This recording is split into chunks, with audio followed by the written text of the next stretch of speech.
Today I'm going to do a little bit of session review from primarily 10-cent, 25-cent Zoom.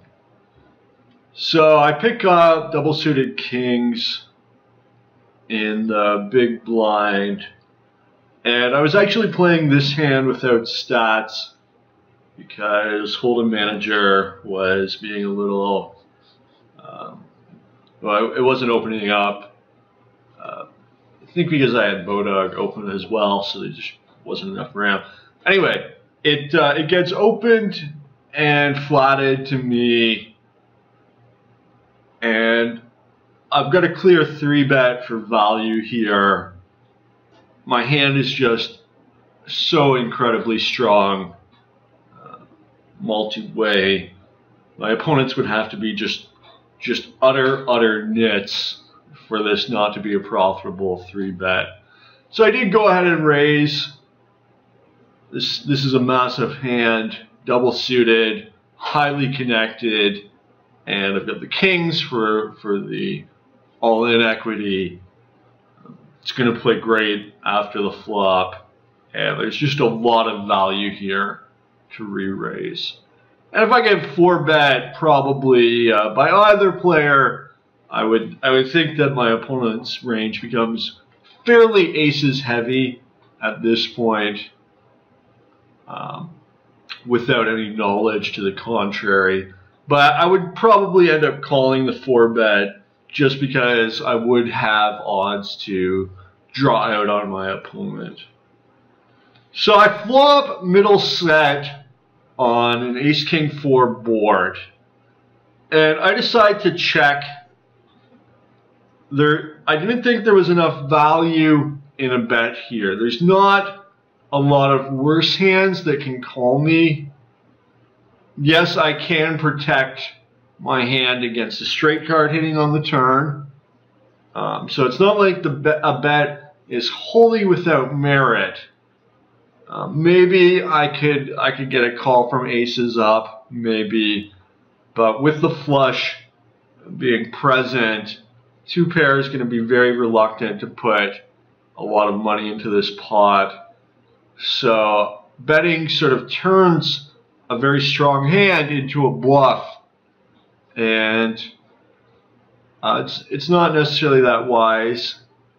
What to do if one of my opponents bets, or if it goes bets and calls, I think is an interesting question.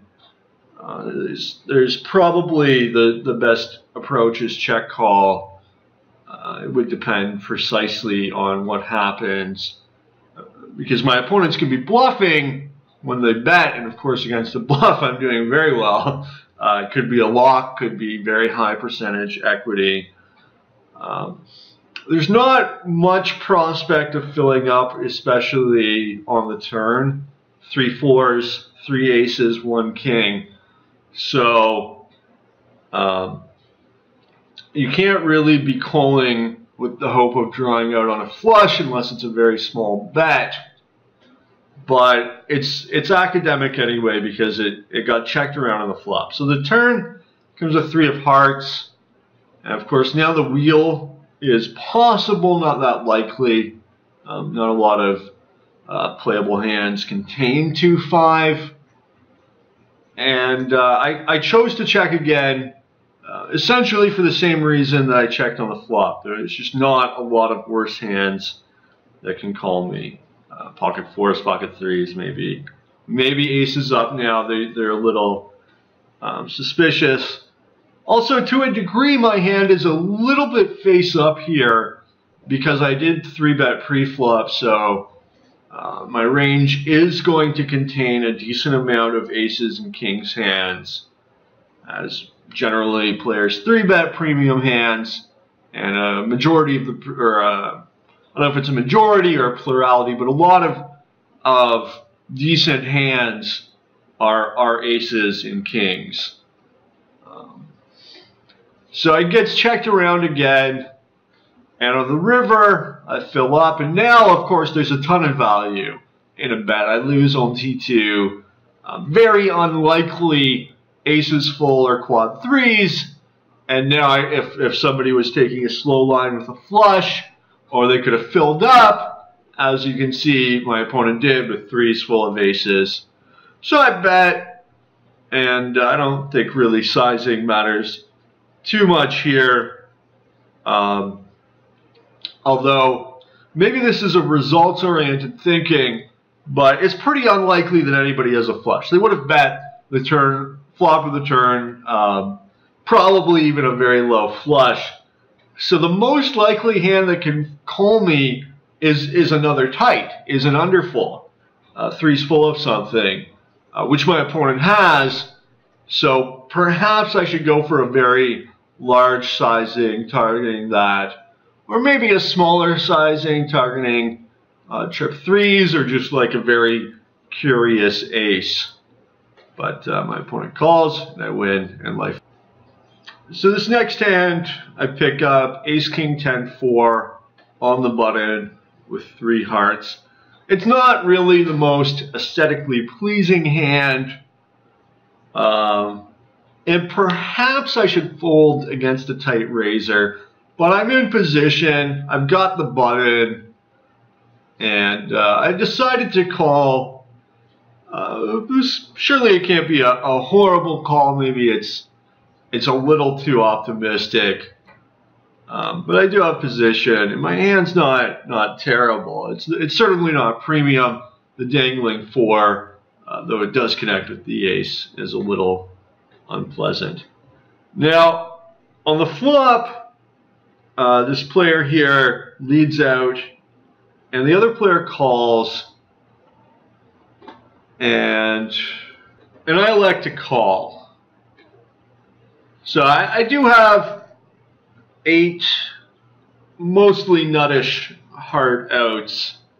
There's some vague possibility of a straight flush with a 8, 9, 10, 5 of hearts. But that doesn't really enter into the analysis. You don't really have to worry about that. Raising is an interesting possibility. I'm a bit wary about just stacking off when there's so little money in the pot relative to what could be bet. I don't want to get it in here against like a set and be a 3-to-1 dog when I could see the turn. I'm probably not going to get in trouble on turns. Maybe a 10 or a 4 could get me in a bit of trouble. A king, maybe I could get it in bad, but also a lot of the time on the king, I'll probably raise any king. Of course, I could get it in very good too. I do have the dominating draw, so raising is probably a possibility. I could get it in pretty good against a lot of stuff for flipping, but I elected to call, which I think at the very least is reasonable. It's a reasonable approach. I'm getting 3-to-1 here, and I do have a number of nut outs and then some non-nut outs that might or might not be good. Also, I don't necessarily want to squeeze either of these players out of the pot. There's the prospect of making some additional bets if they do have a flush draw and we do both make our flush, or even if a king comes, I could get some money out of them that I don't necessarily want them to be out of the pot. So the turn comes a 4, and this player who had sort of donked out on the flop leads again, and this player calls. So now I'm getting 3.5 to 1, and I can also make a full house. I can make aces full, potentially beating like a set of 7s or a set of 6s. I can make 4s full of aces.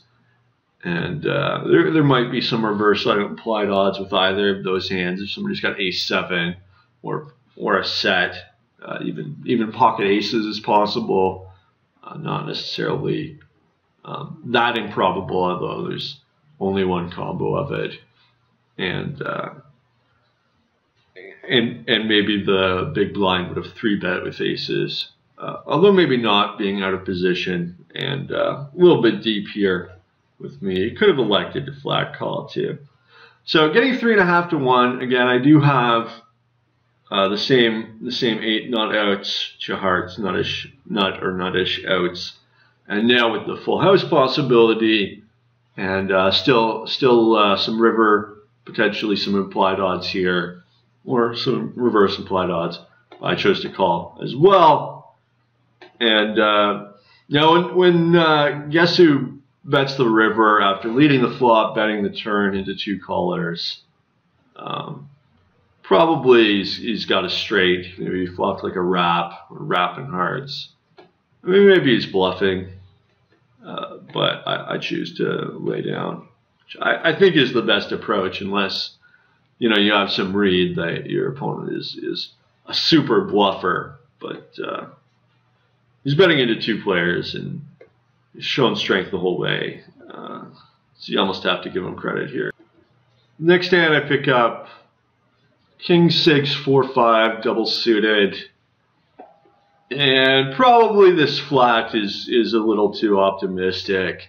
He's sort of hands with a hanger, hangler, or it's not that great. I am in position, but the button could still play behind me. I think my hand might be a little too weak to flat here, but I called. And surely not the end of the world if it is too loose, the limper call. So I flop a pair and a weak gut shot and the nut flush draw. Very good flop for this hand.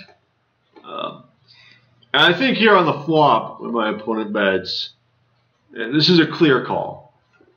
I'd love it if this other player, Willa, came into the pot with whatever he has. The raising seems reasonable too. Very good chance to bluff something out, like 1 pair ace or 8s and 5s. Probably can't stand a raise. I can get value from any draw. I do have the nut draw, dominating draw, also with some made hand potential, and it is a combo draw. I have a non-nut draw to a gut shot. But bringing the other player into the pot takes precedence. And there's still a very good chance to get it in bad here if I do raise. There are lots of hands that do have me dominated percentage-wise. So take the 3-1. Maybe get 4-1 if he calls. If this player raises behind, it's not that bad a situation. He raises, this guy calls, then I can put it in. Surely I should have at least break-even equity, 3-way almost all the time. And he does end up calling. So we go to the turn, and I turn gin, nut flush, and it goes check and bet. And this is an interesting situation. Pretty unlikely that Willard has something like a set.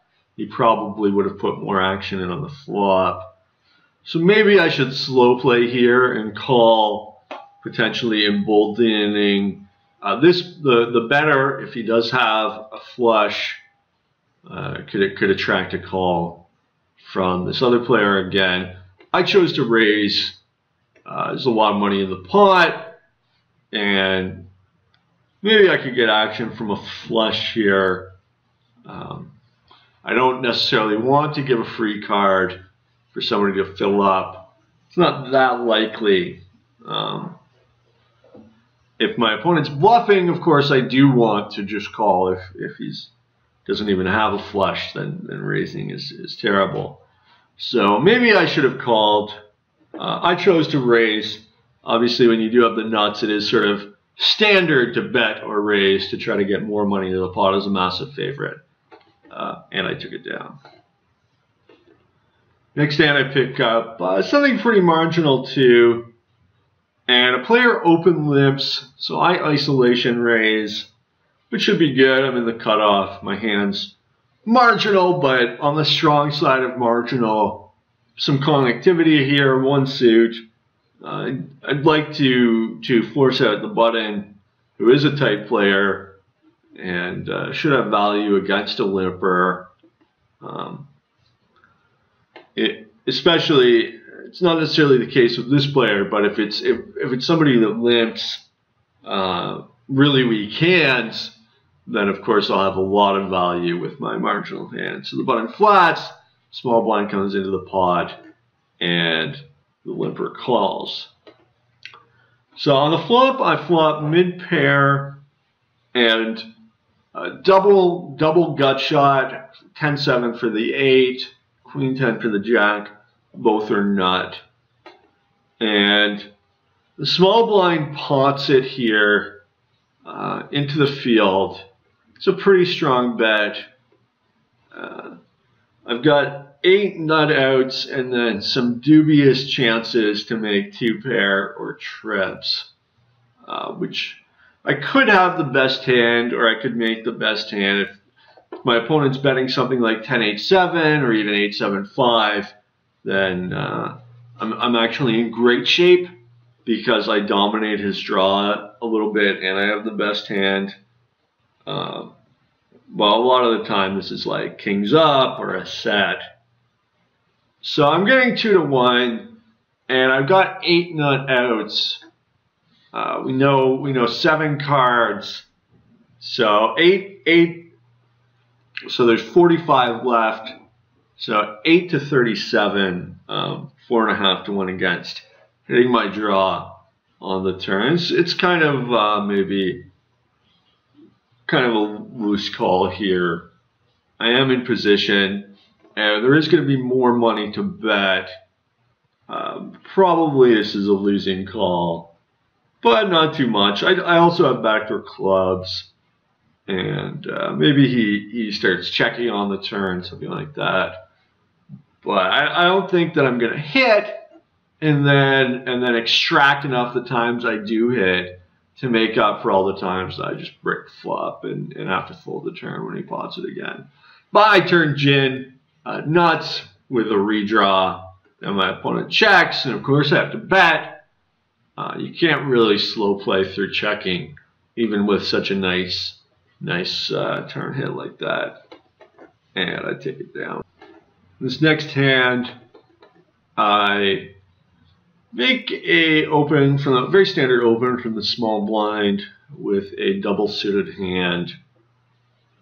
You don't need too much to raise small blind versus big blind. I get 3 bet and I call.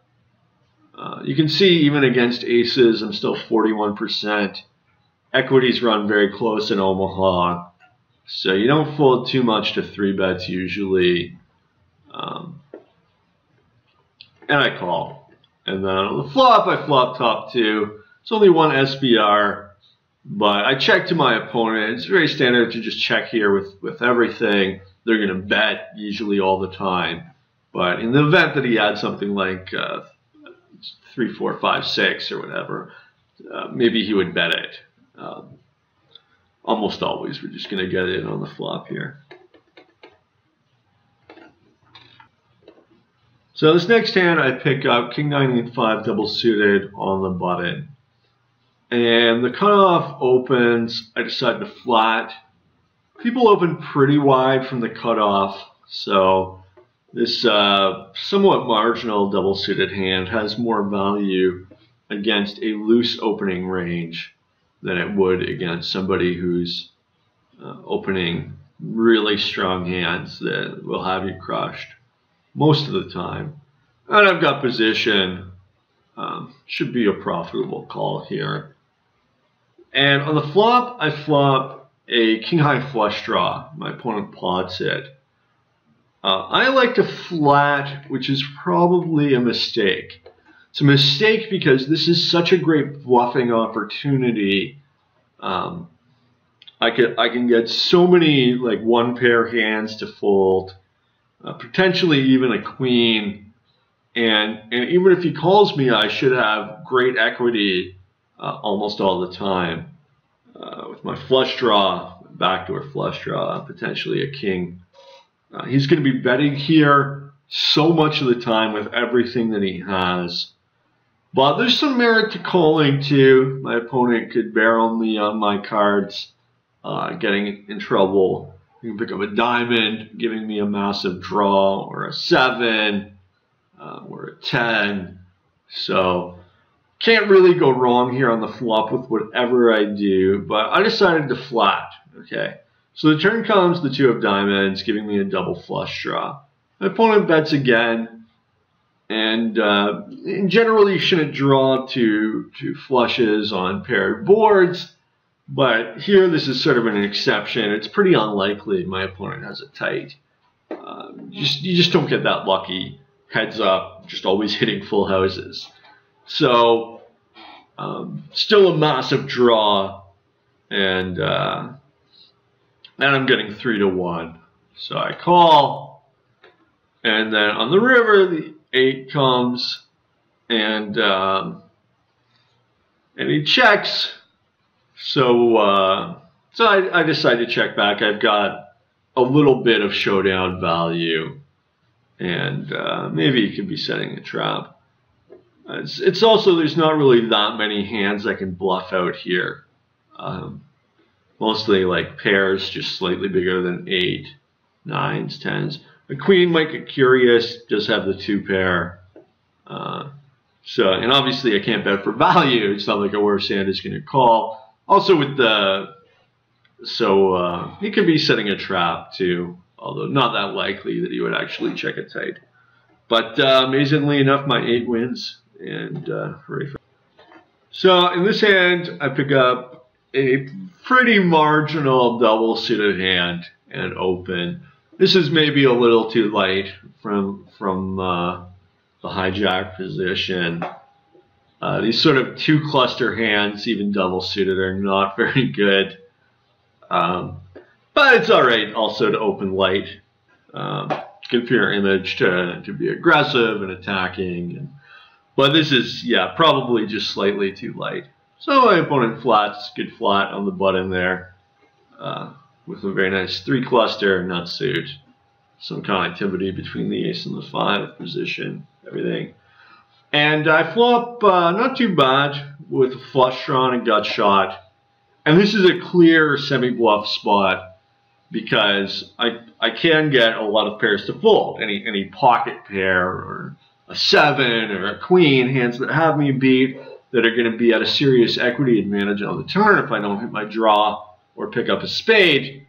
So I can bluff out all these hands, and if they call, then I still got decent equity, a chance to hit my straight or my flush or my backdoor flush.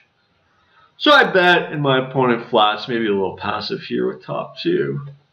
And the turn, I continue betting for the same reason, but this time trying to fold out like a queen or an ace, having shown strength before the flop and on the turn.